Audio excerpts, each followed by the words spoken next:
राजमाता जिजाऊ शिक्षण प्रसारक मंडळाचे कला वाणिज्य आणि विज्ञान महाविद्यालय लांडेवाडी भोसरी पुणे दिनांक 15 ते 19 ऑक्टोबर या दरम्यान विविध क्षेत्रातल्या नोबेल पारितोषिक विजेत्यांच्या कार्याचा आपल्याला परिचय व्हावा यासाठी आदरणीय प्राचार्य डॉक्टर के.जी. कानडे सर यांच्या मार्गदर्शनाखाली आपण लेक्चर सिरीज आयोजित करीत आहोत। त्या प्रसंगी व्यासपीठावर उपस्थित महाविद्यालयाचे प्राचार्य आदरणीय डॉक्टर के.जी. कानडे सर, MBAचे director doctor Dhananjay Bagul sir, अर्थशास्त्र विभाग प्रमुख डॉक्टर दीपक पावडे, ज्युनियर विभागाच्या उपप्राचार्या डॉक्टर नेहा बोरसे, सर्व सहकारी प्राध्यापक, विभाग प्रमुख आणि विद्यार्थी मित्रांनो, या प्रसंगी मी सर्वांचं मनपूर्वक स्वागत करते।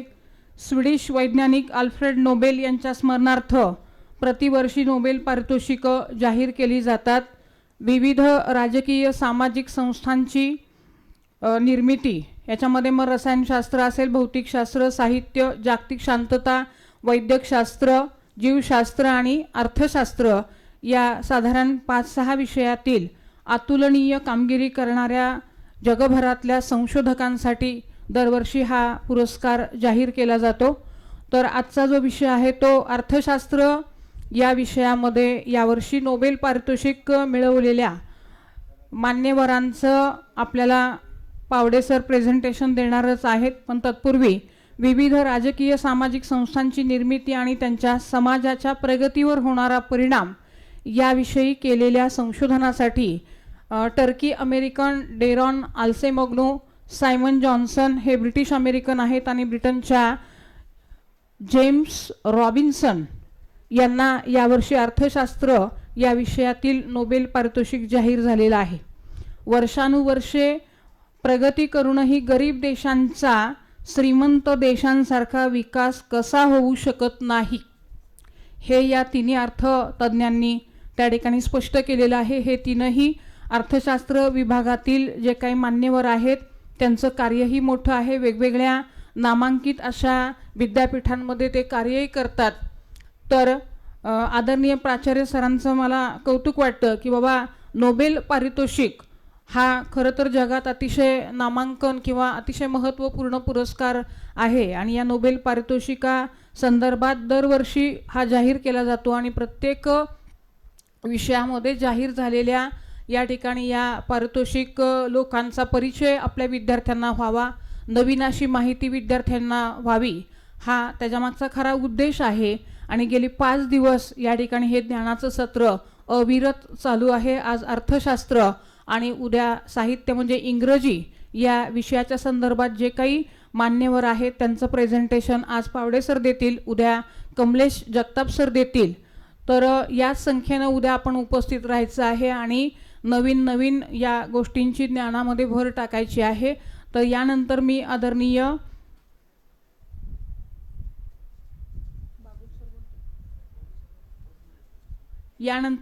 पावडे सरांना यानंतर मी आपले MBAचे डायरेक्टर डॉक्टर धनंजय बागुल सरांना विनंती करते की आपण आपलं मनोगत व्यक्त करावं।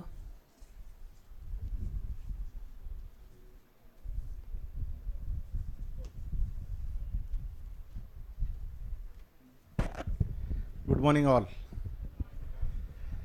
I must congratulate you all for this wonderful session. In my life, I have heard about this Nobel Prize, who are the winners in chemistry, in physics, in mathematics, and all other subjects. But this is the first time I have visited more than 100 universities in India and more than 300 senior colleges like this for this NAC and others. But nobody has this kind of series on Nobel laureates and their sessions and their dissemination. तर कानडे सरांसाठी एकदा जोरदार टाळ्या वाजा, कारण मी अतिशय स्पष्ट बोलणारा माणूस आहे। ही अतिशय स्तुत्य उपक्रम आहे आणि being a director and professor of management institute, माणसाची जडणघडण आहे ना अशा छोट्या गोष्टीतच घडत असते। लक्षात घ्या मित्र, तुम्हाला आज हे वाटेल का आम्हाला रोज आणून बसवतात, पण तुम्ही ज्यावेळी मोठे होणार त्यावेळी हा दिवस, हा कॅम्पस, हे शिक्षक, हे लेक्चर, हा LCD स्क्रीन, ती खुर्ची, हा डायस, हे सगळे तुमच्या यशाचे साथीदार असणार आहेत. कारण या नॉलेजमुळेच तुम्ही त्या तिथपर्यंत पोहोचलेले असणार. आणि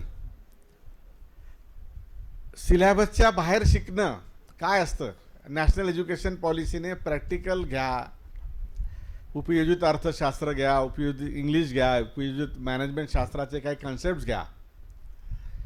ते खऱ्या अर्थाने हे इथं प्रॅक्टिकल चालू आहे असं मी म्हणेल. आणि मी ऑनरेबल कुलगुरू साहेबांना सुद्धा कळवणार आहे आजच की सर, नॅशनल एज्युकेशन पॉलिसीचं इम्प्लिमेंटेशन जर पाहायचं असेल ट्रॅडिशनल कॉलेजेसला, सिरियसली माझं डायरेक्ट कम्युनिकेशन असतं त्यांना. डायरेक्ट एक गाव दोन तुकडे, चांगलं चांगलं, वाईट वाईट, चुकीचं चुकीचं, की याचं इम्प्लिमेंटेशन काय चाललं आहे, कसं चाललं आहे, त्याचे मेरिट्स डिमेरिट्स, इम्प्लिमेंटेशन करताना काय काय अडचणी आहेत आणि हे किती इफेक्टिव्ह आहे ते आमच्या सरांना येऊन भेटा. म्हणजे त्यांनाही बरं वाटेल. कारण आजपर्यंत विद्यापीठाने 100 NEP लेक्चर घेतलेत, पण अजूनपर्यंत त्यांच्याकडे फीडबॅकच आले नाहीत की त्याचा काय फायदा झाला. म्हणून विद्यार्थी मित्र, मी पुनश्च एकदा तुमचं स्वागत करतो. आणि ह्या ॲक्टिव्हिटीज मी म्हणतो नाही 100%, 80% तरी समजून घ्या.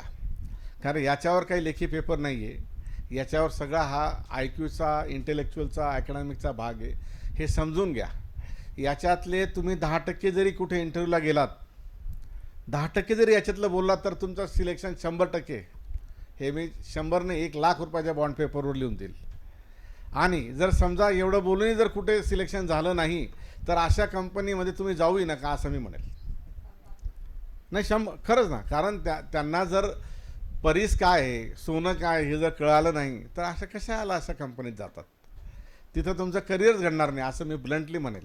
तर पुनश्च एकदा तुम्हाला शुभेच्छा आणि स्वागत आहे या नोबेल लॉरेट्स. इकॉनॉमिक्स हा अतिशय टफ विषय मित्र. हा सायन्सचा विषय ॲक्च्युली, हा सायन्सचा विषय आहे. आणि ह्या इकॉनॉमिक्सवर भारताचं नाही, अख्ख्या जगाचं इकॉनॉमी, म्हणजे त्यांचं पैसे, त्यांचं दळणवळण, त्यांचे बिझनेस, त्यांच्या कंपन्या, त्यांचं शासन, हे सगळं चालू असतं. म्हणजे विषय किती मोठा आहे लक्षात घ्या. नुसता महाराष्ट्र, भारत किंवा आणखी देश नाही, पूर्ण जगाचं अर्थशास्त्र आहे. हे त्या अर्थशास्त्र त्या कंपनीवर, त्या देशावर अवलंबून आहे. म्हणून याची व्याप्ती खूप मोठी आहे. म्हणून याचे कन्सेप्ट समजून घ्या एवढंच मी म्हणेल. आणि पुनश्च एकदा शुभेच्छा. मला बोलवलं कानडे सरांनी. Thank you very much.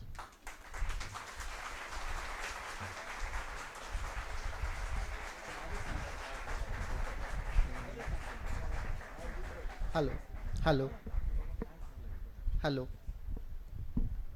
हॅलो, आवाज येतो? ओके.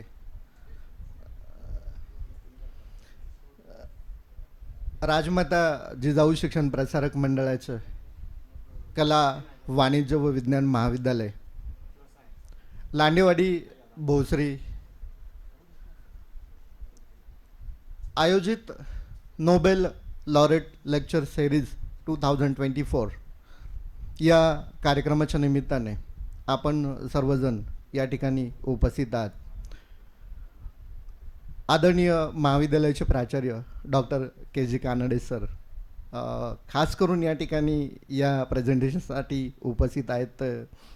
आदरणीय बागुल सर, ज्युनियर महाविद्यालयाच्या प्राचार्य, उपप्राचार्य आदरणीय डॉक्टर नेहा बोरसे मॅडम, कला शाखा प्रमुख डॉक्टर श्रेया दानी मॅडम, माझे सर्व सहकारी प्राध्यापक आणि उपस्थित विद्यार्थी मित्रांनो, मी प्राध्यापक दीपक पावडे आपल्या सर्वांचं मनपूर्वक स्वागत करतो. आपल्या महाविद्यालयामध्ये दिनांक 15 ऑक्टोबर 2024 पासून नोबेल लॉरेट लेक्चर सिरीज सुरू आहे.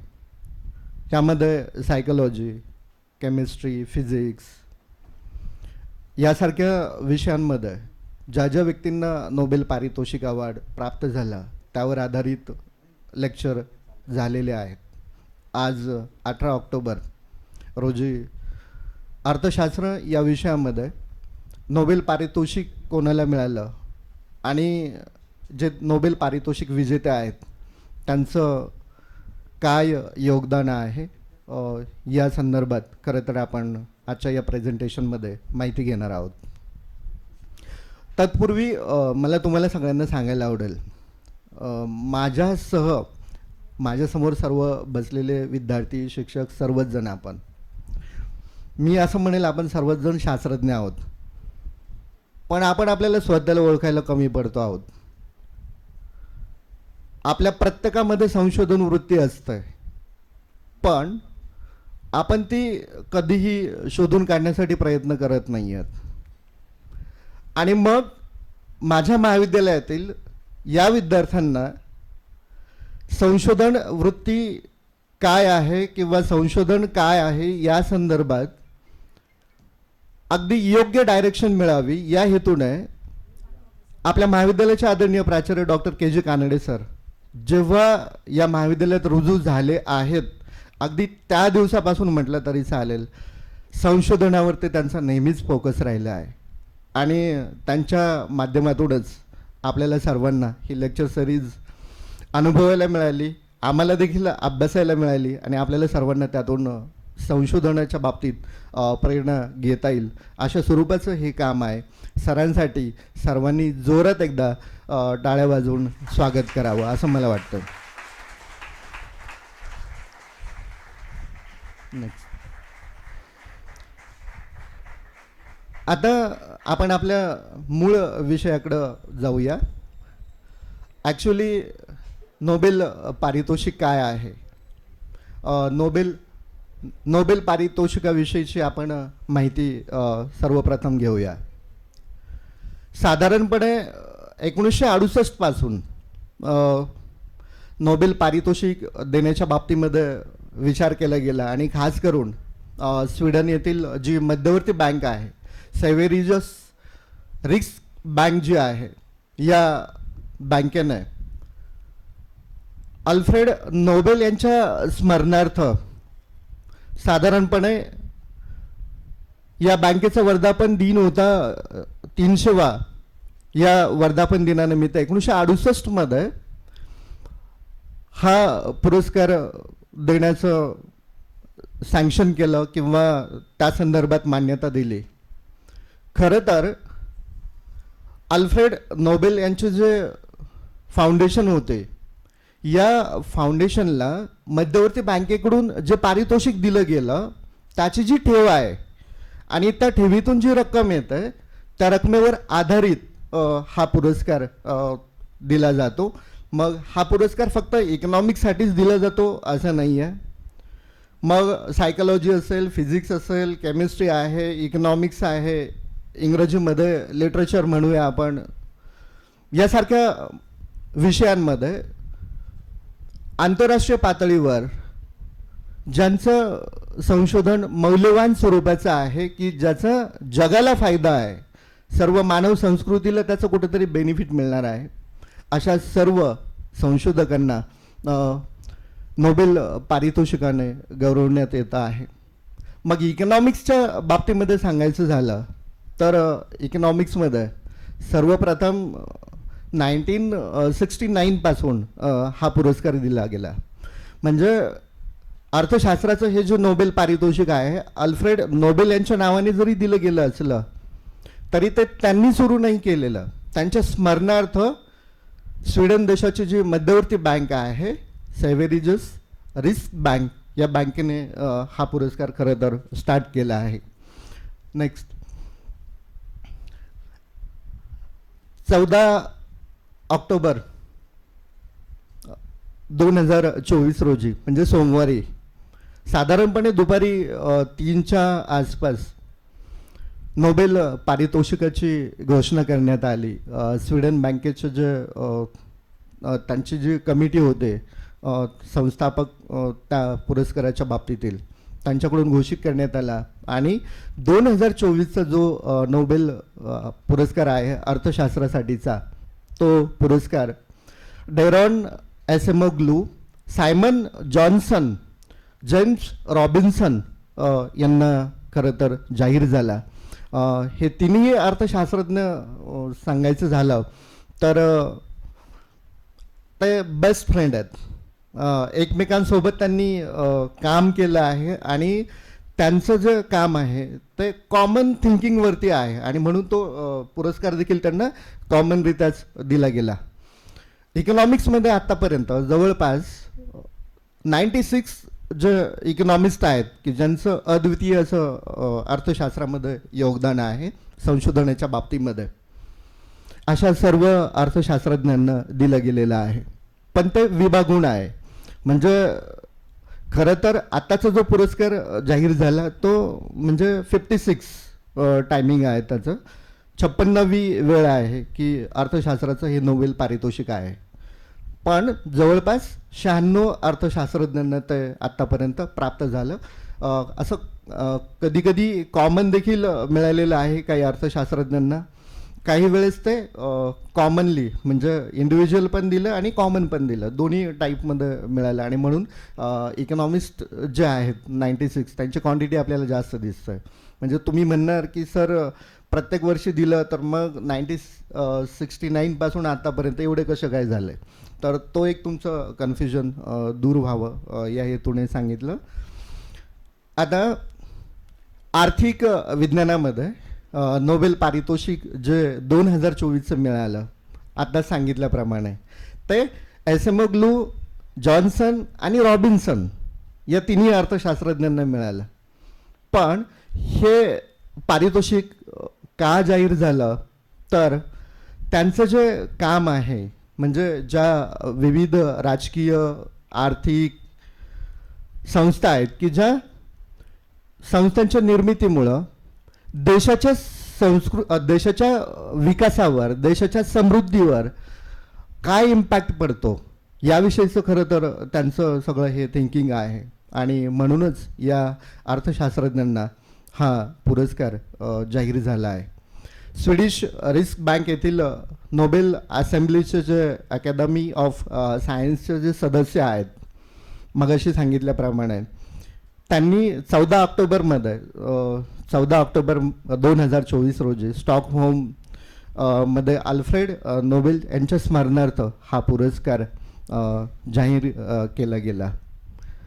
युरोपच्या पूर्वीच्या साम्राज्यांच्या विकासावर म्हणजे युरोपमधील जे साम्राज्यवाद आहे किंवा युरोपियन कंट्रीज ज्या आहेत त्या डेव्हलप आहेत आणि त्यांचा वर्ल्ड जागतिक पातळीवर नेहमीच प्रभाव राहिला आहे. मग हा प्रभाव का आहे, कशामुळं आहे किंवा या कंट्रीज का डेव्हलप आहेत आणि दुसऱ्या बाजूने जागतिक पातळीवर काही इकॉनॉमी ज्या आहेत ज्या डेव्हलपिंगमध्ये आहेत आता सध्याच्या कंडिशनमध्ये आपण त्यांना गरीब देश म्हणतो किंवा विकसनशील अर्थव्यवस्था असं म्हणतो. मग या दोन्हींमध्ये तफावत काय आहे तो भाग इथं आपल्याला या तिन्ही अर्थशास्त्रज्ञांच्या विचारामधून फाइंड आउट होतं आहे. जेम्स ए रॉबिन्सन यांच्या समवेत आंतरराष्ट्रीय नाणेनिधीचे माजी मुख्य अर्थशास्त्रज्ञ जे आहेत डायरॉन एसेमोग्लू आणि सायमन जॉन्सन यांनी देखील सांगितलं की समृद्धी कशा प्रकारे येऊ शकते आणि त्या प्रक्रियेमध्ये ज्या संस्थात्मक इन्स्टिट्यूट्स आहेत, ज्या संघटित संस्था आहेत त्यांचं योगदान काय आहे, त्यांचं महत्त्व काय आहे, या संस्थांच्या अस्तित्वामुळं अर्थव्यवस्थांच्या आर्थिक विकासाला कसा हातभार लागतो, खास करून या बाबीवर त्यांनी फोकस केलं आणि त्यांचं जे रिसर्च आहे तो देखील याच बाबीशी संबंधित आहे. आता कोण आहेत हे विजेते? Simon Johnson. IMF माहिती आहे तुम्हाला सगळ्यांना. IMF इंटरनॅशनल मॉनिटरी फंड आंतरराष्ट्रीय पातळीवर आर्थिक सहकार्य करणारी एक अत्यंत काय म्हणूया आपण मोठी आर्थिक संघटना आहे की जी जगातील देशांना आर्थिक सहाय्य करते संकटकालीन परिस्थितीमध्ये. आपण देखील IMFचे सभासद आहोत. इंडिया ही IMFचं सभासद आहे. भारताने देखील इंटरनॅशनल मॉनिटरी फंड आंतरराष्ट्रीय नाणेनिधीकडून वेळोवेळी आर्थिक मदत केलेली म्हणजे घेतलेली आहे. या आर्थिक सहकारी आंतरराष्ट्रीय संस्थेमध्ये सायमन जॉन्सन एक त्यांच्या कार्यकालासाठी प्रसिद्ध आहेत.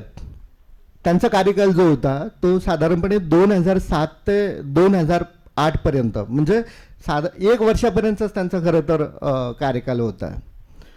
मॅसेच्युसेट्स इन्स्टिट्यूट ऑफ टेक्नॉलॉजी या ठिकाणी त्यांचे सहकारी की जे 57 वर्षीय होत आहे SMO ग्लू यांच्या समवेत ते प्राध्यापक आहेत. या दोन्ही लेखकांनी एकत्रितरित्या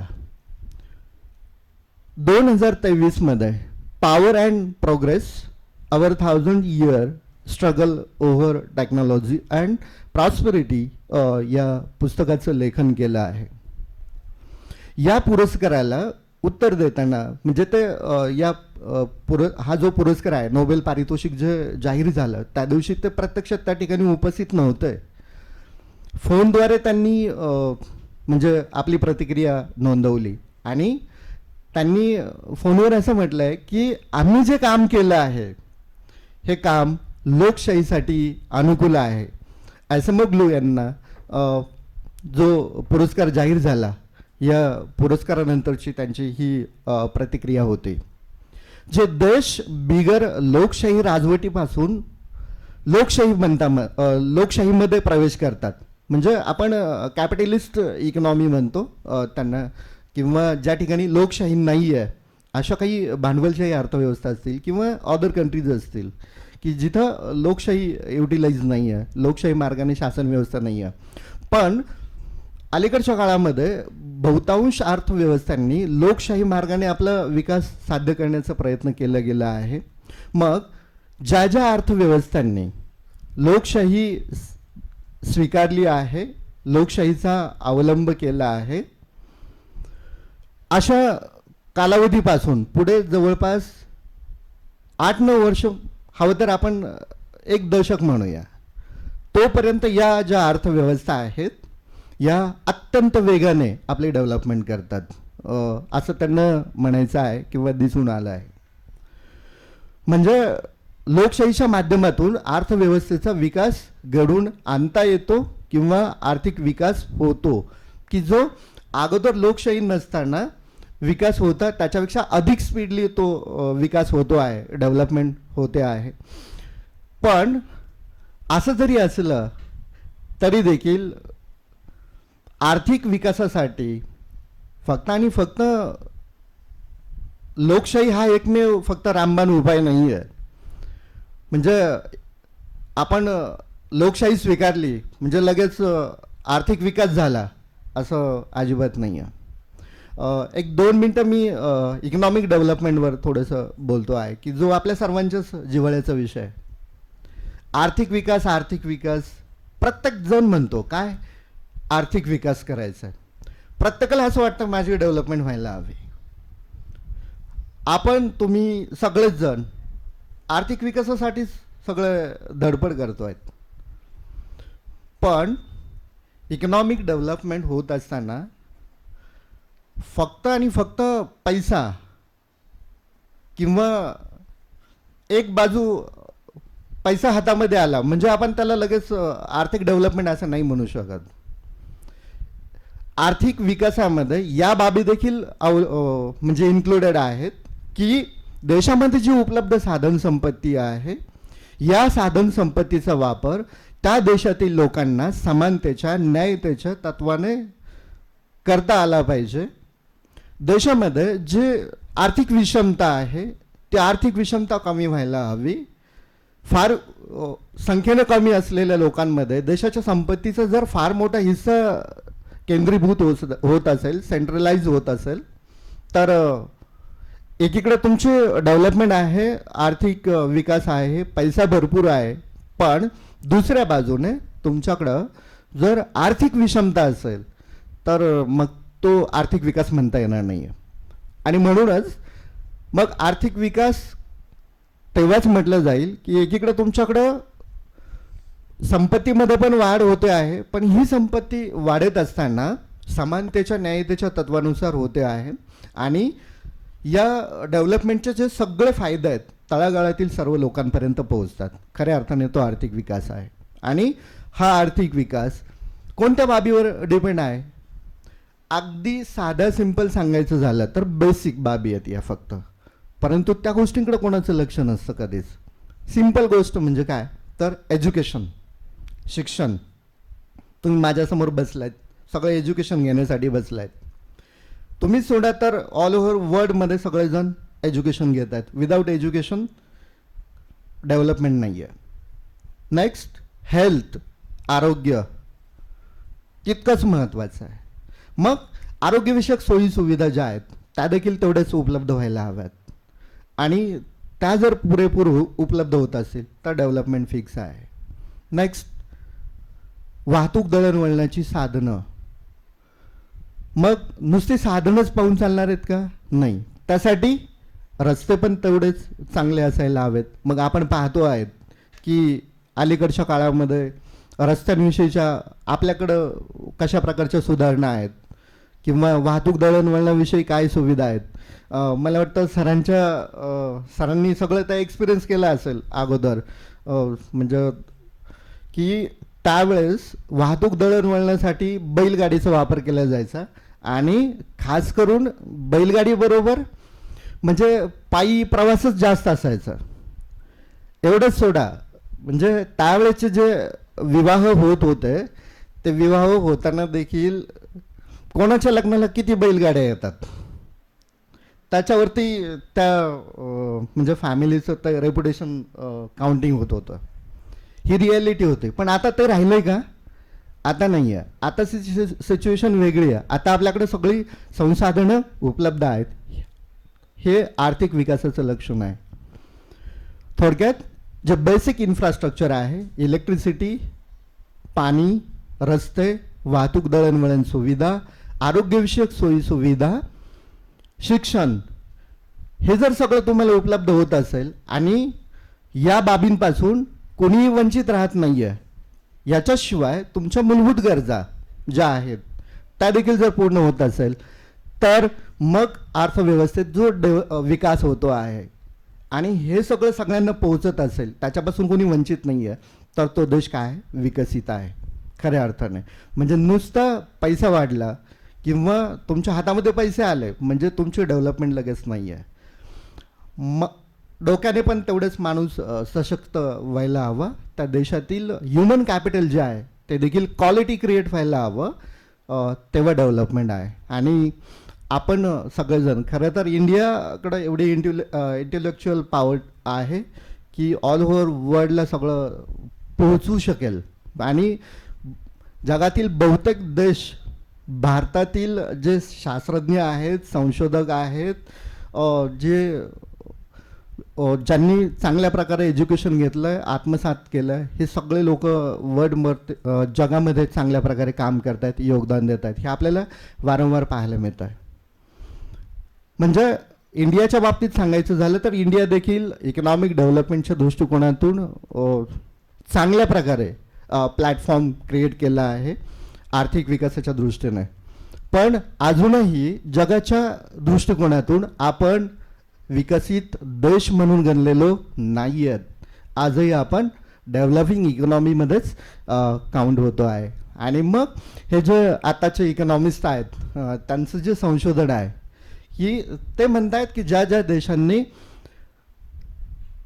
लोकशाही अडॉप्ट केली त्या देशांनी सुरुवातीच्या म्हणजे जे नॉन लोकशाही अडॉप्टेड कंट्रीज होत्या त्यांनी जेव्हा लोकशाही अडॉप्ट केली, लोकशाही धोरण स्वीकारलं, तर सुरुवातीचे 8-10 वर्ष डेव्हलपमेंट एकदम रॅपिडली होते आहे, वेगाने होत आहे. पण आर्थिक विकासासाठी लोकशाही हाच एकमेव मार्ग नाही आहे. म्हणजे त्याच्या पाठीमागचं हे जे मी सांगितलं तुम्हाला इकॉनॉमिक डेव्हलपमेंट म्हणजे हा सगळा भाग आहे. आणि ते जर होत असेल तर आर्थिक विकास झाला आहे असं म्हणता येईल आपल्याला, किंवा आर्थिक विकास आहे असं म्हणता येईल. युनायटेड स्टेट्सकडे पहा असं देखील रॉबिन्सन म्हणत आहेत की या देशांनी अनेक सोसायट्यांच्या माध्यमातून आपली डेव्हलपमेंट केल्याचं आपल्याला दिसतं आहे. जगाच्या इतिहासामध्ये अशा अनेक उदाहरणं आहेत की ज्यांनी 40-50 वर्ष चांगली उत्तम प्रकारे काम केली, पण हे कधीही टिकाऊ नाही आहे. हे टिकाऊ नाही आहे. इकॉनॉमिक डेव्हलपमेंट आपल्याला त्याच्यामध्ये सातत्य ठेवायचं आहे, त्याच्यामध्ये टिकाऊपणा आणायचा आहे. त्यासाठी प्रयत्न करणं गरजेचं आहे. सोव्हिएत युनियनने 50 किंवा 60 वर्ष चांगली कामगिरी केल्याचं आपल्याला दिसतं आहे. एसएमग्लू आणि जॉन्सन यांनी या सगळ्या बाबीसाठी समावेशक समाज असं नाव दिलं आणि युनायटेड स्टेट्सकडे पहा असं रॉबिन्सन म्हणतायत.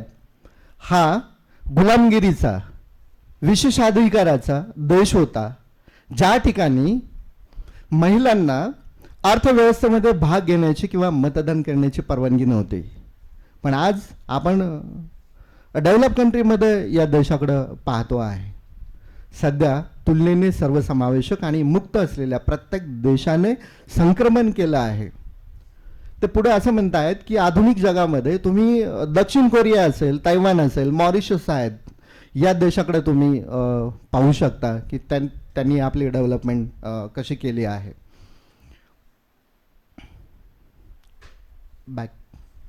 बॅकला घ्या. हां, एक थोडा वेळ आहे, अजून 5-10 मिनिटात मी संपवतो आहे. रॉबिन्सन जे इकॉनॉमिस्ट आहेत की ज्यांना नोबेल पारितोषिक मिळालं, हे शिकागो युनिव्हर्सिटीमध्ये प्रोफेसर आहेत.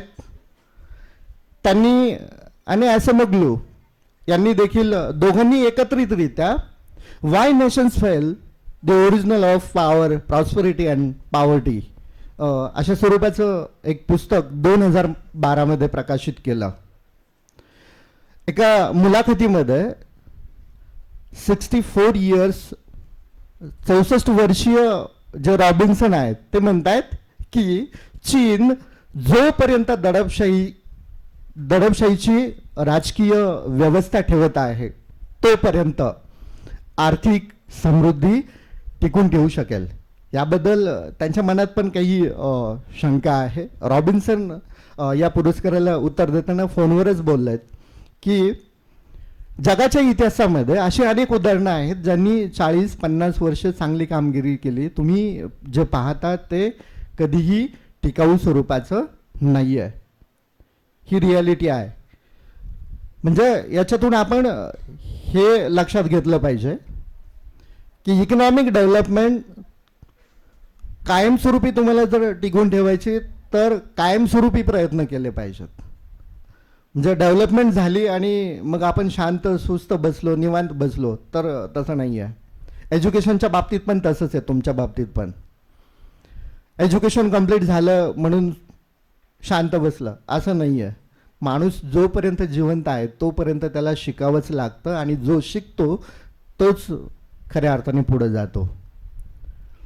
या संशोधनाचा सोशली काय इम्पॅक्ट आहे या दृष्टिकोनातून पॉलिटिक्स हा घटक थोडा विचारात घेतला आहे या अर्थशास्त्रज्ञांनी. काय म्हणतायत, 3 टाईपचे त्यांनी इम्पॅक्ट सांगितलेत राजकीय दृष्टिकोनातून. संसाधनांचं वितरण कसं केलं जातं. संसाधनं मीन्स देशाची जी ॲसेट आहे, देशाकडे असलेली जी साधन संपत्ती आहे किंवा जे उपलब्ध रिसोर्सेस आहेत हे कशा प्रकारे डिस्ट्रीब्यूट केले जातात. समाजामध्ये या संदर्भात निर्णय घेण्याचा अधिकार कोणाकडे आहे.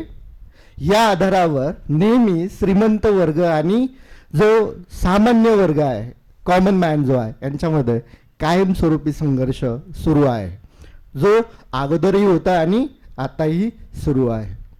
याशिवाय सेकंड राजकीय संस्थांचा जो इम्पॅक्ट आहे तो सांगता येईल की जनता संघटित होऊन कधी कधी काय होतं आहे, सत्ताधारी वर्गाला धमकावत आहे. असं करून ते सरकारला त्यांच्यासाठी योग्य असलेले जे डिसिजन आहेत, निर्णय आहेत, ते घेण्यासाठी काय करतात, भाग पाडतायत. म्हणजे त्यामुळं निर्णय घेण्याच्या अधिकारापेक्षा समाजातील सत्ता जी आहे ती अधिक आहे. आणि लास्ट अनेक वेळा श्रीमंत शासक वर्गाला निर्णय घेण्याचे अधिकार हे जनतेच्या हाती देण्याची सक्ती आहे. हा पॉलिटिकल ज्या इन्स्टिट्यूट्स आहेत त्यांचा तो इम्पॅक्ट आहे. हाही भाग या संशोधनाचा होता. मी सगळ्यात शेवटी फायनली एक 2 मिनटात कन्क्लूड करतो आहे. म्हणजे मी कन्क्लूड केलं आहे, पण तुम्हाला हे सांगायचं मला की आत्तापर्यंत कोणाकोणाला नोबेल प्राईज मिळालेत. त्यांची लिस्ट आहे. टेबलवर क्लिक करा मॅडम आणि हायपर लिंक ओपन करा.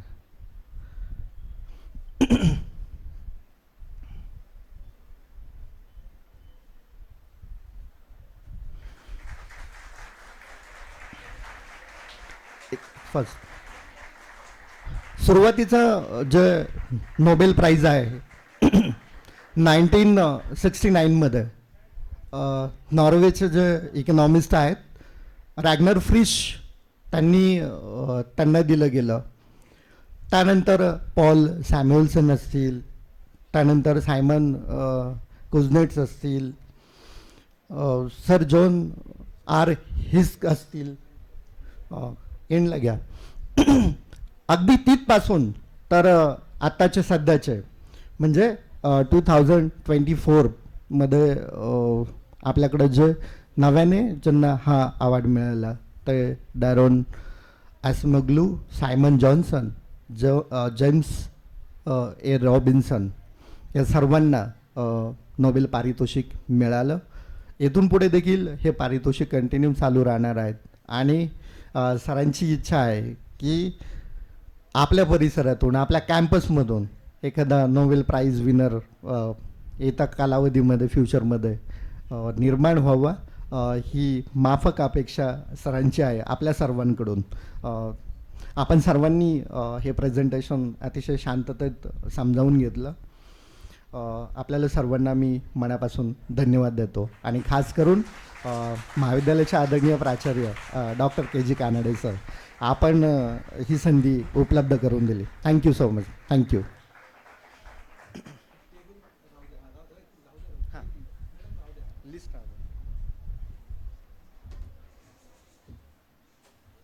टेबल राहू द्या. मागे जरा थोडी शांतता बसा. मला वाटते कालपर्यंत आपण सगळे सायन्सचे विद्यार्थी आणि आज मुद्दामून ही नोबल लॉरेंट सिरीजचा इकॉनॉमिक्स आणि उद्या तुमच्यासाठी मी खरं तरी मुद्दामून ओपन केले. आपल्यापैकी अनेक जण मागे जे आहेत ते यावर्षीचे जे इकॉनॉमिक्स अवॉर्ड्समध्ये मिळालेले ज्यांनी जे त्या संदर्भातलं सुतोवाच केलं आहे त्यातले ते मला वाटते दिसत नाही नागरिक. तुम्हाला सगळ्यांना पारतंत्र्यात राहायची इच्छा असते. कुठंतरी समोरच्यानी शांत बसा, हे करा, असं वगैरे सांगायला लागतं. आणि लोकशाही मार्गातून मला वाटते किंवा काही आपण स्वतःहून काही गोष्टी शिकणे या संदर्भात मला वाटते तुम्ही थोडेसे कमी पडताना दिसत आहेत. खरं तर आत्ताच ज्यांनी इकॉनॉमिक्स नोबेल प्राईजच्या संदर्भात तुम्हाला माहिती दिली, या निमित्ताने उपस्थित बोरसे मॅडम आहेत, दाने मॅडम आहेत, समोर बसलेले सर्व प्राध्यापक आणि आपण सर्व कॉमर्स आणि आर्टचे विद्यार्थी. सुरुवातीला सरांनी सांगितले, कदाचित आपल्याला माहीत नसेल, but yesterday I will tell की काय असतं हे नोबेल प्राईज, किती पैसे मिळतात माहिती आहे का? एक नोबेल प्राईज मिळाला तर अराऊंड इंडियन रुपीजमध्ये 8 ते 9 कोटी. ज्या लोकांना हे नोबेल प्राईज मिळालं त्यांना 8.1 करोड रुपीज. आणि हे कुणी बक्षीस ठेवलं की अल्फ्रेड नोबेल हा एक जागतिक दर्जाचा सायंटिस्ट होता. कुठला? स्वित्झर्लंडमधला. स्वित्झर्लंड हा देश केवढा आहे?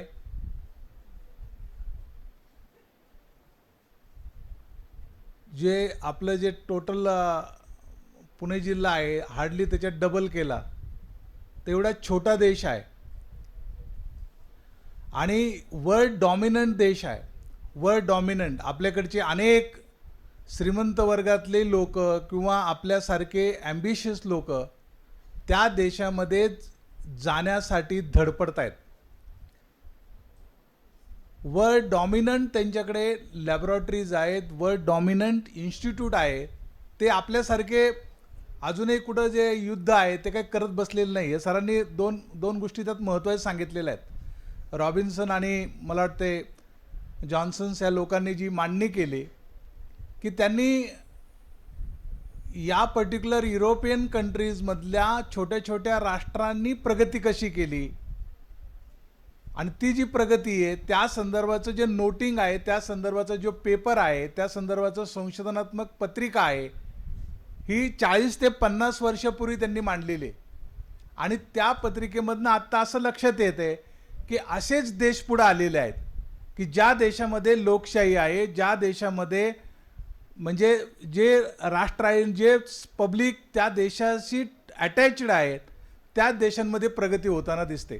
आज आपण बघतो की गल्फ कंट्रीज जे आहेत त्या ठिकाणी राजेशाही असेल किंवा हुकुमशाही असेल तर तात्पुरती आपल्याला ती प्रगती होताना दिसते, पण कुठेतरी एखादं युद्ध झालं किंवा एक चुकीचा मार्ग निवडला तर परत ती लोक बेकारीच्या खायेमध्ये किंवा दारिद्र्याच्या अवस्थेमध्ये लोटले गेलेले आहेत. मी तुम्ही म्हणाल की सर याच्यामधला बेसिक गाभा काय आहे? हे तुम्हाला कशासाठी मांडायला सांगितलंय? तुम्हाला माहिती आहे की इथे टेबलमध्ये आपल्या देशातील दोघांना अर्थशास्त्राचं म्हणजे नोबेल प्राइज मिळालेलं आहे. कुणाला मिळालेलं आहे? MPSCला क्वेश्चन असतो, UPSCला क्वेश्चन असतो, नोबेल लेक्चर सिरीजमध्ये बसलोय आपण आणि शेजारच्या रोवर गप्पा मारतोय. काय येतं आपल्याला? आपल्या देशातल्या 2 व्यक्तींना इकॉनॉमिक्सचं नोबेल प्राइज मिळालेलं आहे. कुणाला माहिती आहे?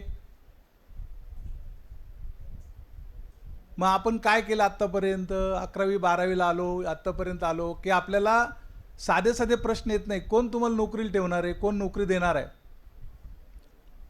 Have you heard about Amartya Sen? 1998ला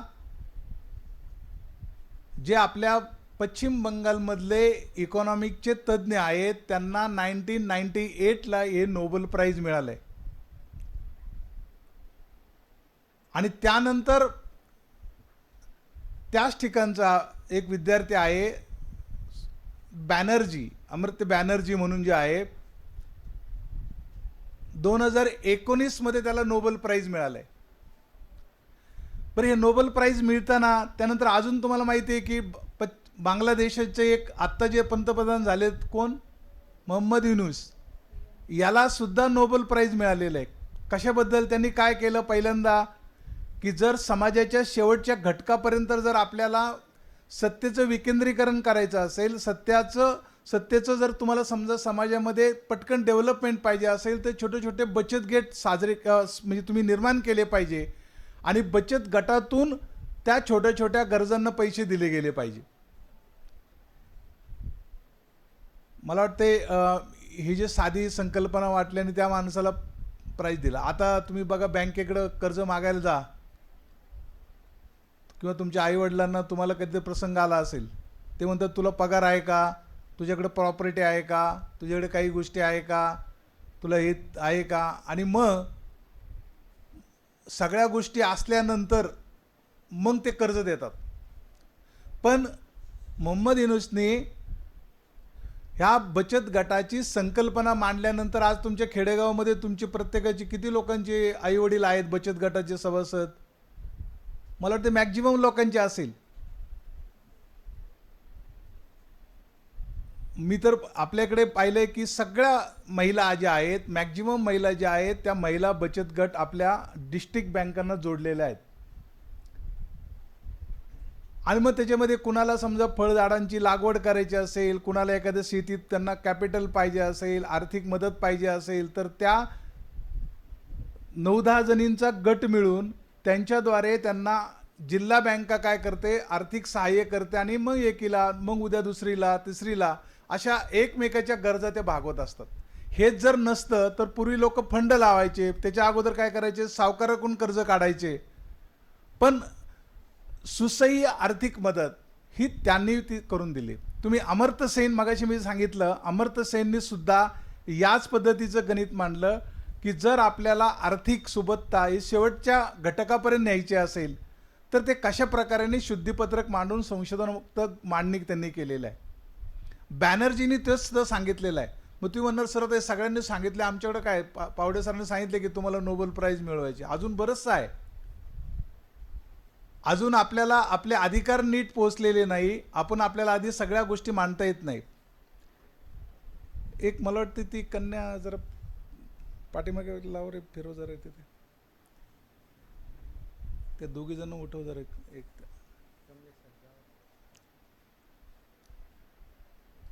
थोडीशी अजून घे मागं. हां तिथे थोडीशी वर एकदम घे, प्रेशर कर जा. त्याच्या या येलो शर्टच्या त्या साईडला पलीकडे जी येलो आहे ना त्याच्या पाठीमागे जा, अजून थोडीशी पाठीमागे जा, त्या पाठीमागे अजून मागे जा, मागे तिकडे. ती येलो शर्ट घातलेली जी आहे ना तिच्या पाठीमागे 1 2 3 4 आणि 5 नंबरची, 4 आणि 5 नंबरची दोघी उभे राहा. दोघी उभे राहा. तिच्यानंतर तिथं दोघी आहेत बघा, तिथं उठवा त्या मॅडम, वीर मॅडम. इथे इथे इथं येलो ब्राउजर जिचं आहे ना त्याच्या पुढे तिथे शेजारी ते पाठीमागे ती 4 नंबर ती आणि तिच्या पाठीमागची ते दोघी उभ्या राहा. उभ्या दोन्ही या अलीकडच्या, हे मधल्या हां ती आणि त्याच्या पुढची उभे राहा, तिच्या अलीकडची उभे राहा. तुम्ही दोघी निवडून आलेले आहे. त्याची शेजारीच्या अलीकडची एक आहे, ती एक आहे. उभी राहा. तुझं काय नाव आहे? उभी राहा. का उठवले तुम्हाला?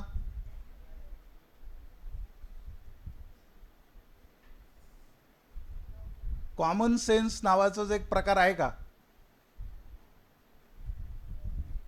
आपण इथं वर्गात आहोत, काहीतरी ऐकण्यासाठी आहोत.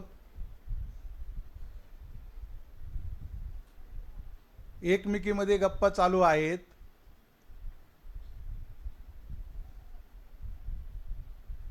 मला बाकीच्या मुली एकदम, मी काल परवापर्यंत बघितलं की एकदम शांत आहेत. खरं तर ते मुलींचं म्हणजे तसं कौतुक असतं शांत बसणं. एक आपल्याकडे एक याची अशी म्हण असते की जनरली 2 मुलं 2 महिला किंवा मुली शेजारी बसल्या तर त्या बडबड करतात, बोलतात एकमेकीशी. तो खरं चांगला गुण आहे, म्हणजे तो वाईट नाहीच आहे. कारण एकमेकाला शेअर करणं. पण किती वेळा आता तुझी ती मैत्रीण असेल, नाही तर इकडं तिकडं कॅन्टीन बाहेर कुठंतरी असणारच ना फिरत. मग आपण शेजारी बसलोय, आता सकाळपासून विचारून झाला असेल काय घातले तू, काय डब्यात आणले, काय लावले तोंडाला, काय म्हणले ते. किती वेळा तेच विचारायचं. ज्यावेळेस आपण अशा गोष्टीत असतो तर कुठंतरी गांभीर्य पाळलं पाहिजे. बसा खाली. एक मला असं म्हणायचं की ठीक आहे, म्हणजे चांगली गोष्ट आहे. म्हणजे मी नेहमी सांगतो की महिलांमध्ये हा चांगला गुण आहे मॅडम. म्हणजे महिला एखाद्या कुठल्या तरी सभेत बसलेल्या असतील, एखाद्या कुठल्या तरी व्याख्यानात बसल्या असतील, तर त्या महिलांचा हा जो गुण आहे ना हा पॉझिटिव्ह आहे आमच्या पुरुषांपेक्षा. पुरुष मंडळी जे असतात ना आमची ते विनाकारण ताट असतात. एस टीमध्ये बसले, बसमध्ये बसले, शेजारी जरी एखादा येऊन बसला तर त्याच्याशी बोलणार नाहीत. त्याने अगोदर सुरुवात केली पाहिजे, मी का बोलायचं. आणि म्हणजे शिपाई जरी बसला असेल आणि शेजारी आमदार येऊन बसला, मी काय कमी आहे का? त्यांनी सुरुवात केली पाहिजे, प्राचार्याने सुरुवात केली पाहिजे. आमच्याकडे असं असतं जेंट्समध्ये. पण महिलांमध्ये तसं नसतं. आमदाराची बायको जरी शेजारी बसली आणि एखाद्या त्या आमदाराच्या घरी काम करणारी कामवाली जरी शेजारी बसली तरी त्या दोघी विचारतात, ताई आज चांगली साडी घातलीस तू, बरी आहे, काय आहे, असं आहे. म्हणजे कशाहून गप्पा सुरू होतील. हे वाईट नाही आहे. एकमेकाला शेअर करणं ही आमची, त्यामुळे पुरुष मंडळ, मी नेहमी सांगतो की आमची जी पुरुष मंडळी जी आहेत ना ते कधी बोलत नाही, एकमेकात शेअर करत नाही, एकमेकाशी कुठंतरी त्याच्यातून पर्सनॅलिटी आपली डेव्हलप करत नाही. आणि त्यामुळे आपल्या घरातले आजोबा आहे ना, आजोबा ते अगदी ताटपणातच जातात बघा. ताटपणात म्हणजे काय, सून नीट खायला घालत नाही, पोरगं नीट बोलत नाही, काल तो पेरायला गेला मला काही विचारलं नाही, दुकानातली वस्तू मला काही सांगत नाही, अलीकडे माझं घरात कोणाला महत्त्वच नाही राहिलं, असे दोनदा बडबड करणार, तहाटपणामध्ये जाणार आणि मग तोच विचार करणार आणि पॅरालिसिस होणार. आणि पॅरालिसिस झालं नुसतं बघत राहणार एकमेकाकडं.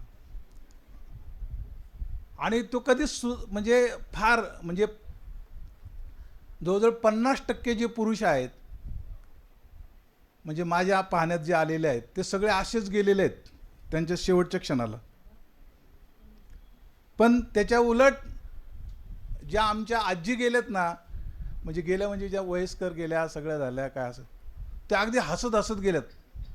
जरी सुनेने तिची धुडफूस केली काय केली तर ती नातवाला जवळ घेते, त्याच्या पाठीवर हात तापते, जा बाळा हे कर ते कर ते कर, तिने नाही दिलं तर तू आण हे कर, त्याच्याशी गप्पा मारत बसते. आणि शेवटच्या दिवशी तिचं ज्यावेळी तिचं शेवटच्या दिवशी तिला देवाज्ञा होते त्या दिवशी सुद्धा सकाळी ती नातवाशी बोललेली असते. हा फरक आहे. म्हणजे बोलणं चांगलं आहे, पण त्या दोघी तिघी जे बोलत होत्या ना तर विनाकारण काही किती वेळ बोलायचं. म्हणजे काही ज्या गोष्टी आहेत त्या आपण घेतल्या पाहिजेत. मी इथं सांगत काय होतो की हे साधा पेपर नाही, सरांनी वाचलं हे साधं सिंपल नाही आहे. आपल्याला आपल्याच वर्गातलं काही कळत नाही सरांनी शिकवलेलं. आणि ह्या 3 माणसांनी जागतिक स्तरावरचं अर्थशास्त्राचं गणित मांडलंय. आणि हे गणित मांडताना त्यांनी सांगितलंय की हुकुमशाही देश असेल, राजेशाही देश असेल, त्याच्याही पेक्षा जर लोकांना लोकशाहीमध्ये आणलं गेलं, म्हणून तुम्ही पहा की आपल्या देशामध्ये नंतर आपण सहकार चळवळ आणली. सहकार चळवळमध्ये विकेंद्रीकरण केलं आपण सत्तेचं, प्रत्येकाला अधिकार दिले, त्याचे अधिकार त्याला स्वायत्तता दिली. आणि म्हणून आपल्याकडे बघतो की आपल्याकडे फार प्रगती झालेली दिसते. तुम्ही नॉर्थ कोरिया आणि साऊथ कोरियामध्ये बघा. नॉर्थ कोरियाचं आपलं तिथला जो हुकुमशाह आहे किंवा राजा आहे त्याच्या पुढे बोलण्याची हिंमत नाही. किंवा पूर्वी तुम्ही याच्याही पुढं कौटिल्याचं अर्थशास्त्र त्याच्याही पुढं पहा.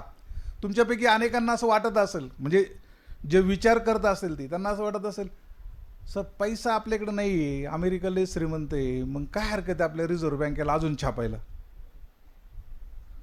समजा आत्ता काय असेल बाबा, काही लाख कोटी आपल्याकडे पैसे असेल, अजून 2-4 कोटी छापा ना, काय अडचण नाही. म्हणजे नुसतं कागद छापून तुमच्या पैशाचं व्हॅल्युएशन्स वाढत नाही. त्यासाठी मग सरांनी सांगितलं की IMF इंटरनॅशनल मॉनिटरिंग फंड आहे. आणि हे पूर्वी कुणाला कळत नव्हतं. म्हणजे ज्या वेळेस राजेशाही होती, ज्यावेळेस या नाणेनिधी, ज्यावेळेस रिझर्व्ह बँक किंवा बँकेची संकल्पना नव्हती. खरं तर इंग्रजांच्या काळामध्ये ही संकल्पना आली, अगोदरच्या काळात आली. समजा तुम्ही शिवाजी महाराजांच्या काळात असेल किंवा अगोदरच्या काळात असेल, एखाद्याला 5 किलो धान्य विकत घ्यायचं असेल तर ते काय करत होते, धान्याच्या बदल्यात दुसरं काहीतरी दे, तुझं घोडा दे नाही तर हत्ती दे. त्याला काय कळत होतं. आता घोड्याची किंमत ठरली जाते, हत्तीची किंमत ठरली जाते, वस्तूची किंमत ठरली जाते. म्हणजे सरांनी सुरुवातीला सांगितलं की आम्ही आमच्या लहानपणी असताना कोकणातून आम्हाला मीठ विकायला लोक यायचे बैलगाडीने गावाकडे. ते सैंधव मीठ, काळं मीठ आणि ते मीठ विकायला यायचे. मग ते काय म्हणायचे, 2 पायलं ज्वारी घाला आणि मग तुम्हाला 2 पायलं मीठ. त्याच्या अगोदर लोकांचं असंच होतं, पण त्यामुळे कळत नव्हतं. त्यामुळं भोळी भाबडी लोक, गरीब लोक यांना श्रीमंत लोक लुटत होती. हातात सापडलेला सोन्याचा पत्रा ते म्हणते ते दे, तुला काय त्या पत्र्याच्या बदल्यात हित घे. लोकांना काही कळत नव्हतं. आणि ह्या आर्थिक मांडणी, आर्थिक शिस्त ही जगभरात टिकली जाते. समजा उद्या मी मग सांगितलं की आपण अनेक कोटी पैसे छापले, पण त्याला मॉनिटरिंग फंड त्याला माहिती आहे की आज $1 किंमत काय आहे, 80 रुपये आहे. उद्या तुम्ही छापले तर 100 रुपये होईल, अजून तुमची स्वस्तही होईल. मग ही परिस्थिती जी आहे ती कशी येते, समाजात कशी येते याची गणितं मांडतात. त्यानुसार रिझर्व्ह बँक धोरणं ठरवतात, त्यानुसार राष्ट्र ठरवलं जातं. आणि म्हणून लंडन स्कूल ऑफ इकॉनॉमिक्स सरांनी सांगितलेलं की विज्ञानातला हा विषय आहे इकॉनॉमिक्स, त्याला आपण एकदम लाईटली घेतला आहे. आणि याचं नोबेल प्राईज एका साध्या, मी मागे सांगितलं की अमर्त्य सेनने असेल, बॅनर्जीने असेल, मोहम्मद युनुसने असेल किंवा अनेक अर्थशास्त्रातल्या तज्ज्ञांनी सांगितलं असेल, त्या तज्ज्ञांवर त्या पर्टिक्युलर देशाचं बजेट ठरलं जातं. म्हणून दरवर्षी केंद्र शासनाचं बजेट असतं, राज्य शासनाचं बजेट असतं, महापालिकेचं असतं, घरातलं सुद्धा बजेट असतं. यावर्षी पोरीचं लग्न करायचं का नाही, पोराचं करायचं का नाही. पूर्वी आमच्यावेळी पोरीचा विचार करायचे, पोरीचं लग्न करायचं का नाही. आता पोराचं करतात, कारण पोराचं लग्न करायचं म्हणजे सगळंच उचलून आणायचे. देते कोण त्याला पोरगी. म्हणून बजेटची व्यवस्था ही सगळ्या घरात, सगळ्या व्यवस्थेत असायची. आणि ही संकल्पना मांडणं, त्या दृष्टिकोनातून त्याचं इन्कम एक्सपेंडिचर ही साधी संकल्पना नाही आहे. आणि म्हणून ओव्हरऑल तुम्ही तुमच्या राष्ट्राचा तर विचार करायचाच आहे, परंतु आंतरराष्ट्र किंवा इतर देशांना जागतिक स्तरावर तुम्हाला एक संकल्पना आणि सूत्र मांडायची. म्हणून मी मागाशी बघितलं की पावडे सर एक्सप्लेन करत असताना मागच्या बाजूला आपलं चाललं होतं, कोण म्हणते टाळ्या वाजवते, चला काय काय. अरे तुला तुझ्या खिशातलं काही कळतंय का, किती पैसे खिशात, घरून आईवडिलांनी दिले ते समज. जी समस्या सांगतात सर सांगतात, 60-70 वर्षापूर्वी त्यांनी एक पेपर मांडला, त्या पेपरच्या द्वारे त्यांनी दाखवलं अमेरिकेमध्ये सगळ्यात अगोदर लोकशाही आली. आज अमेरिका वर्ल्ड डॉमिनंट झाला. छोटी छोटी राष्ट्र, युरोपीय राष्ट्र जे सरांनी मांडलं की युरोपियन राष्ट्रामध्ये स्वित्झर्लंड एक छोटा देश असेल, UK असेल, तुमचा फ्रान्स असेल, ही छोटी छोटी राष्ट्र दुसऱ्या महायुद्धानंतर स्वतंत्र झाली. आज आपण बघतो साधे छोटे छोटे देश हे त्यांच्या, तुम्ही त्या देशामध्ये जर गेला, मी जवळजवळ 5-6 देशामध्ये गेलो, बाकीच्या कशाला सिंगापूरला जा, साध्या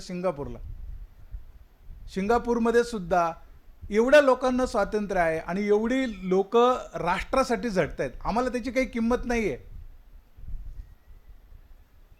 आम्ही दोन्ही अँगलनी बघतो.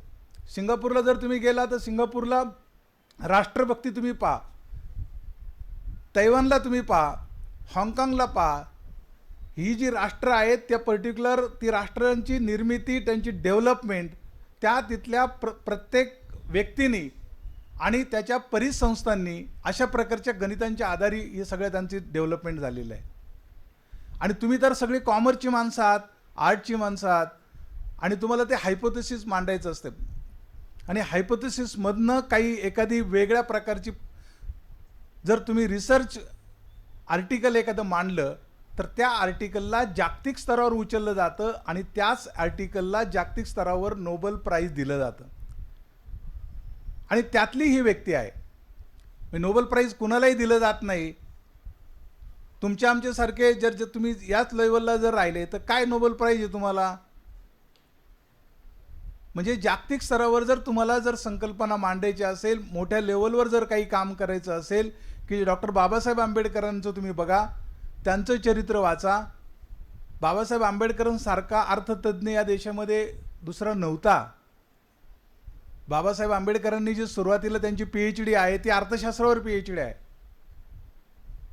आणि कशा प्रकारे तुम्हाला सुबत्ता आणता येईल, कशा प्रकारे तुम्हाला इकॉनॉमिकल गणितं मांडता येईल. मग साधे साधी लोक त्याच्यातून मोठे झालेले आहेत. आपण तुम्ही आम्ही जे आहोत ते नुसतं कुठंतरी एक्झाम ओरिएंटेड, सरांनी शिकवलेलं, मॅडमने शिकवलेलं काहीतरी मांडायचे, परीक्षेत पास व्हायचे. त्याच्या व्यतिरिक्त या विषयामध्ये जे आपण त्याचे इंटरफेरन्स म्हणतो किंवा त्याचं डेप्थ स्टडी म्हणतो, की त्यासाठी खरं तर आम्ही ही संकल्पना मांडलेली आहे.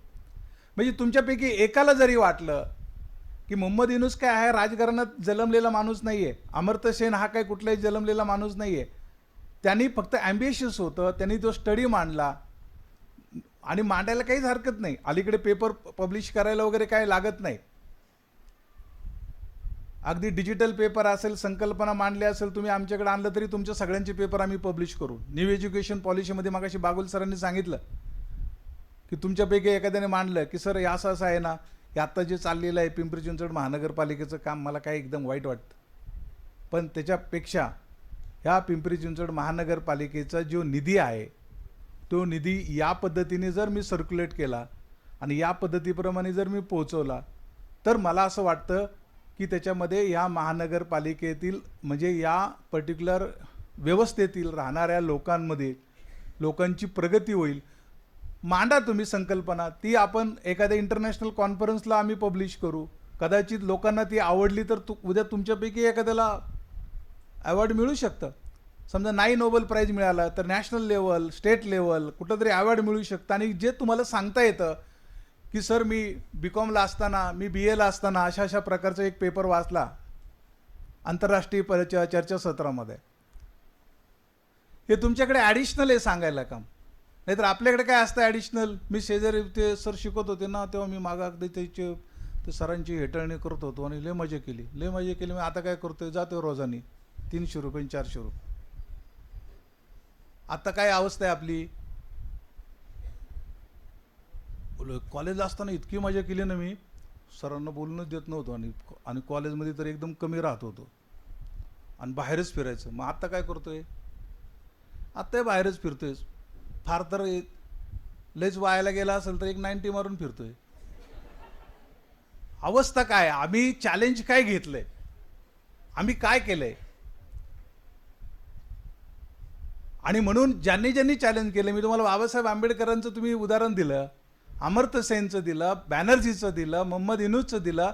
अनेक लोक आहेत की ज्या लोकांनी त्यांच्या वैयक्तिक अभ्यासामधनं, स्टडीमधनं त्यांचं घरचं चरित्र बदलले आणि त्यांचं पण बदलले.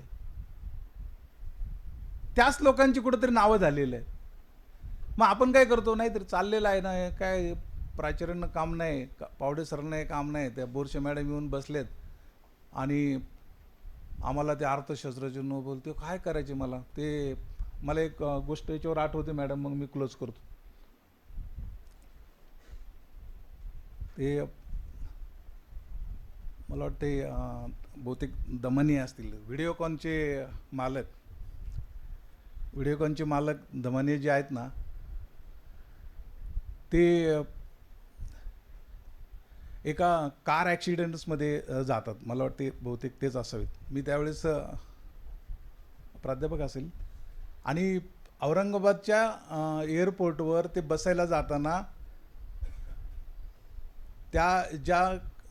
त्यांचं जे एरोप्लेन होतं, ते एरोप्लेन म्हणजे खाली उतरताना, लँडिंग होताना शेजारून एक ट्रक चालली होती असे त्या रोडनी, तर त्याला त्याचं हाईट मॅनेज करता नाही आलं त्या पायलटला. आणि त्या प्लेनची जी काय असेल, ती चाका असेल किंवा खालचा भाग असेल, तो त्या ट्रकला घासून जातो.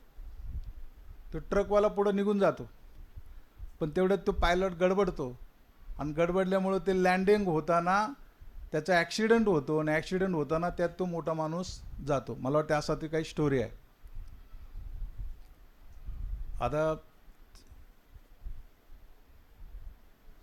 काही लोक कसे असतात, त्यातल्या ट्रकचा ड्रायव्हर असतो तो पुढं जातो, पुढे गेल्यानंतर तशी ट्रक घेऊन जातो, त्याला ट्रकला काय थोडंच गेलेलं असतं. आता त्या बिचाऱ्याने पुढे गेल्यानंतर तो त्याच्या पद्धतीने त्याच्या मालकाला फोन करतो. त्यावेळी फोन असे असतात की कुठेतरी गाडी थांबवतो आणि STD बूथवरनं त्याच्या ट्रक मालकाला फोन करतो. तो म्हणतो, साहब बोले क्या हो गया, हमारा ट्रक हवाई जहाज को टकरा. साहब म्हणता, अरे तू सकाळ सकाळ पिलाय काय. सच बोल रहा हो साहब, हमारा ट्रक हवाई जहाज को टकरा. म्हणजे तू वर कुठे गेला हवाई जहाजला. खरं तर त्याला सांगायचं होतं, पण ते पण त्याला सांगता येत नव्हतं आणि साहेबाला नीट कळत नव्हतं. म्हणजे मला काय म्हणायचे की आम्ही तुम्हाला जे नोबेल लेक्चर सिरीज देतोय किंवा कुणाचं संशोधन देतोय, नाही कळालं तर निदान टक्कर तरी मारा. ॲक्सिडेंट होईल, काहीतरी होईल, कुठेतरी प्रयत्न होईल, त्यांनी वेगळा केला असेल, मी वेगळा मांडील. मी माझ्या बायकोला, गर्लफ्रेंडला, कुणाला तरी कुटुंबाला याला मदत करताना, आर्थिक मदत करताना, मला करताना मी वेगळ्या प्रकारे गणित मांडेल. ते गणित मोठ्या लेवलवर घेईल आणि मी जगाला सांगेल की असं असं केल्यावर चालतंय, कुणाची भीक मागायला लागत नाही, कुठं कुठं मला खर्च कमी करता येईल, माझी बास्केट मी काही वेगळी मॉनिट करता येईल. नाही तर आमच्याकडे काय आहे की आजची जी परिस्थिती आहे, आपण जे आहोत ते खरं तर मी तुम्हाला सांगितलं, आम्ही 5-6 देशामध्ये मी जाऊन आल्यानंतर मला जाणवलं की आमच्याकडे आमचे आईवडील जे आहेत ना, ते बिचारे फार हे आहेत आपल्यासाठी, त्याला आपण म्हणूया की फार काइंडनेस किंवा आपल्याविषयी फार काळजी करणारे आहेत. परदेशामध्ये तुमच्या एवढली जी मुलं असतात 17-18 वर्षाची मुलं, 18 वर्षानंतर त्या मुलांनी स्वतः कमवायचं आणि स्वतः शिकायचं असतं. आपल्याकडे आपले आईवडील 18 वर्षानंतर 28 वर्षापर्यंत आपल्याला शिकवतात, 28. आणि मग नोकरी, सध्याची परिस्थिती, सुशिक्षित काय बेरोजगार असेल किंवा काय असेल, ते कुठंतरी नोकरी लागता 34-35 वर्ष येतं वय आपलं. आणि समजा आपण म्हणूया की 30व्या वर्षी एखाद्याला नोकरी लागली आणि 40 वर्ष वय झालं का तो म्हणतो आता 40 झाली काय करू. अरे मुळात तुला 30 वर्ष आईने सांभाळलं, अजून 50व्या वर्ष लागलं का अजून 50 आले तर काय अजून काय करणार. मुळात तू किती वर्ष, म्हणजे 30 ते 50 20च वर्ष. त्याच्यानंतर आपली सगळी माणसं असतात, अजून किती मी धावायचं. आता तू धावला कधी, तू 30 वर्षापर्यंत तुला आईबापांनीच पोचला, 20 वर्ष फक्त तू काम केलं. ही आपल्याकडची मॉनिटरिंग सिस्टीम आहे. म्हणून मी सांगितलं की याच्यावर सुद्धा तुम्ही एखादा लेख लिहू शकताय. परदेशात तसं नसते. परदेशामध्ये मग तो एखाद्या मंत्र्याचा मुलगा असेल, एखाद्या कारखानदाराचा मुलगा असेल, एखाद्या नोकरदाराचा मुलगा असेल, ह्या सगळ्या मुलांनी स्वतः अर्न अँड लर्न काम करून शिकायचं असते. आम्हाला एकदम सगळं दिलं जाते, पार ड्रेस पण घरातून दिला जातो. सकाळी मम्मी पण हातात देते, उठ बाई जायचे ना कॉलेजला तुला. ती म्हणजे हे आमच्या संस्कृतीचं एक चांगलं उदाहरण आहे. कारण आपल्या संस्कृतीत काय शिकवलं आहे की आपल्या मुलाबाळांसाठी सगळ्यांसाठी जे आहे ते चांगलं बोलावं, पुढं त्यांना बिचाऱ्यांना वाटतं म्हणून ते करतात. पण आम्हाला सकाळी उठायला पण कंटाळा येतो. तर मग कुठं अर्थशास्त्राचं नोबेलला प्राईज ऐकायचे. बोरसे मॅडमने बोलवले 11 वाजता काहीतरी आता तुमच्यापैकी सगळ्यांना कंपल्शन आहे NEPमध्ये की या संदर्भातलं जे लेक्चर असेल, तुमची आर्टची जी मुलं असतील, 11वी 12वीची सर्व जी मुलं असतील मॅडम, यांच्याकडनं 200 ते 500 वर्ड्समध्ये आजचं जे लेक्चर आहेत पावडे सरांचं, ते लेक्चरच्या नोबेल प्राईज संदर्भात तुमचं स्वतःचं, त्याला आपण काय म्हणतो की पिक्चरचं बघा, एखाद्या सिनेमाचं एक त्याचं हे केलं जातं, त्याला काय म्हणतात, हां, रिव्ह्यू घेतात आणि रिव्ह्यूमध्ये अजून वेगळं काय त्याला दुसरं एक, ते लोक अशी वेगळीच असतात. हे काय ते याचं काम बरोबर नाही, त्याचं काम बरोबर नाही. पण त्या पद्धतीने तुम्ही याचं स्क्रिप्ट रायटिंग किंवा या पद्धतीने तुम्ही आजच्या लेक्चर्समधनं तुम्हाला काय कळालं आणि काय या लोकांनी केलं या संदर्भातलं बॅक पेज किंवा 500 वर्ड्समध्ये तुमचं नाव टाकून, तुमचं सबमिशन करून, तुमच्या संबंधित क्लास टीचरला ते सबमिशन करायचं आहे. आणि ते सबमिशन केल्यानंतरच तुमचे इंटरनल मार्क आणि ते क्रेडिट तुम्हाला मिळणार आहे. आणि ते तुम्ही तुमच्या पद्धतीने लिहायचं. नाही तर मी कुणाच तरी लिहिलं, मी इथं काय तुमच्यातले बरेचसे पोचलेली मंडळी पाहिलेत मी, कुणाचं तरी असतं त्याची झेरॉक्स काढतो, खाली नाव टाकतो लिहितो. मी आता काय बघितले कॉमर्समधले काय मंडळी, ते स्वतःचं नाव टाकायला सुद्धा वर विसरतात, रोल नंबर लिहितात फक्त. स्वतःच्या म्हणजे स्वच्छ आणि त्याला आपण सुअक्षर म्हणतो, स्वतःच्या हँडरायटिंगमध्ये ते आम्हाला पाहिजे बॅक टू बॅक. त्यासाठी तुम्ही ते जे लोक देतील पावडे सर, त्या सगळ्या मुलांना तुम्ही ते क्रेडिट द्या, त्यांच्या इंटरनल मार्क्सला ते तुम्ही हे करा. तसंच 11वी 12वीचे जे विद्यार्थी आहेत या ठिकाणी, गवस मॅडम पाठीमागं आहेत, पूजा मॅडम आहेत, या सगळ्यांना मी सांगतो की आजच्या लेक्चर्समध्ये तुम्हाला काय समजलं, व्हॉट वी आर रिटन, किंवा तुम्ही तुमच्या गुगल सर्च इंजिन्समध्ये पाहून काय एक्झॅक्टली आहे ते सर्चिंग केल्याशिवाय मॅडम यांचे इंटरनल मार्क क्लिअर करू नका. म्हणून मला असं वाटतं की या निमित्ताने आपण असे जे वर्ल्ड वाईज ज्या काही गोष्टी आहेत त्या संदर्भात आपण थोडंसं जागृत राहायला पाहिजे. सुदैवाने आज या ठिकाणी पावडे सरांनी या ठिकाणी आपल्याला या संदर्भाचं माहिती दिली. उद्या आपण एक कोरियन इंग्लिश रायटर आहे, कोरियन एक महिला आहे. खरं तर ती महिला अजून मला वाटतं रिटायर झालेली नाही, 90 साली ती मला वाटतं नोकरीला लागलेली आहे. मी त्या विद्यापीठात गेलेलो आहे. जगातल्या 10 विद्यापीठापैकी ते एक विद्यापीठ आहे. त्या विद्यापीठामध्ये मी नॅशनल युनिव्हर्सिटी ऑफ सेऊलमध्ये मी जाऊन आलो आणि तो पाहिलं की पहिल्या 10मध्ये ते विद्यापीठ आहे. इतक्या क्वालिटीचं विद्यापीठ आहे की त्या महिलेनी जे काही साहित्य लिहिलेलं आहे, जे साहित्य हे मानवजातीला एक वेगळी दिशा देणारं आणि मानवजातीला किती सुखकार असणारं साहित्य लिहिलं आहे. खरं तर त्यांचे वडील पण चांगले क्वालिटीचे रायटर होते.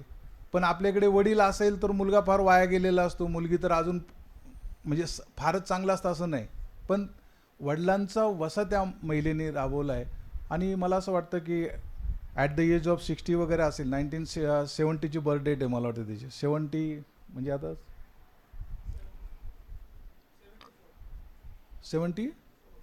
70च्या जवळपास मला वाटतं त्याची बर्थ डेट आहे. तर 70 बर्थ डेट असलेल्या महिलेला, हे बाकीचे तरी सगळे जर्जर झाल्यावर त्यांना मिळाली नोबेल प्राईज. यंग स्टेजमध्ये त्या महिलेला नोबेल प्राईज मिळालेला आहे. पण आपण ही मांडणी केली पाहिजे. आपल्या भोवताली सगळ्या पर्यावरण आहे, अनेक समस्या आहे. त्या समस्येच्या संदर्भात आपण काहीतरी अभ्यासात्मक जर मांडणी केली आणि संशोधनात्मक जर मांडणी प्रसिद्ध केली तर कदाचित ती जगाला एक आदर्श ड्यू ठरते. बरं असं नाही का आपल्याकडे आहे ना. तुम्ही जर बघितलं, ज्ञानेश्वरांची ज्ञानेश्वरी असेल, संत तुकारामांची तुकाराम गाथा असेल, सगळ्या विश्वाला संदेश दिलेले आहेत. ही आमचीच माणसं आहेत. पण आम्ही फार आपल्याला कमी समजतो आणि म्हणून आपण याच्यातला पॉझिटिव्ह दृष्टिकोन स्वीकारून मला वाटते त्या पद्धतीची ती उद्याच्याही लेक्चर्समध्ये सगळ्यांनी सहभागी व्हावं. मी तुम्हाला अगोदरच सांगितलेले तर वाचून यावं. उद्या वाचून आल्यानंतर तुम्ही क्वेश्चन आन्सर पण विचारलं पाहिजे समोरच्या वक्त्याला. आणि अशा प्रकारची आजची तुमची जी वागणी आहे ती जर उद्या मला जर दिसली तर तुम्हाला जागेवर शिक्षा केली जाईल, एवढं लक्षात घ्या.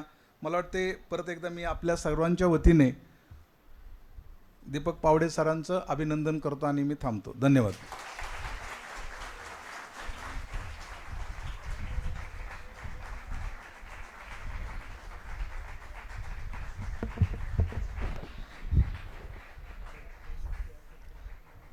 राजमाता जिजाऊ शिक्षण प्रसारक मंडळाचे कला वाणिज्य व विज्ञान महाविद्यालय लांडेवाडी भोसरी आयोजित नोबल लॉरिएट 2024 लेक्चर सिरीज या निमित्ताने उपस्थित असलेले महाविद्यालयाचे आदरणीय प्राचार्य डॉक्टर KG कानडे सर यांचे मी आभार व्यक्त करतो. तसेच कनिष्ठ विभाग उपप्राचार्या डॉक्टर नेहा बोरसे मॅडम यांचा देखील आभार मानतो. त्यानंतर कला विभाग प्रमुख डॉक्टर श्रेया दानी मॅडम यांचाही आभार व्यक्त करतो. त्यानंतर सर्व विभागातील विभाग प्रमुख, प्राध्यापक, प्राध्यापिका, त्यानंतर आपल्याला टेक्निकली मदत केलेल्या पूजा पाटील मॅडम, तसेच सर्व विद्यार्थी उपस्थित राहिले या सगळ्या विद्यार्थ्यांचा आभार व्यक्त करतो. आणि कोणीतरी जाताना एक शेवटची सांगतो की कोणीतरी म्हटलेलं आहे, a journey of 1000 miles begins with a single step. आणि आपल्या महाविद्यालयानं ही स्टेप घेतलेली आहे.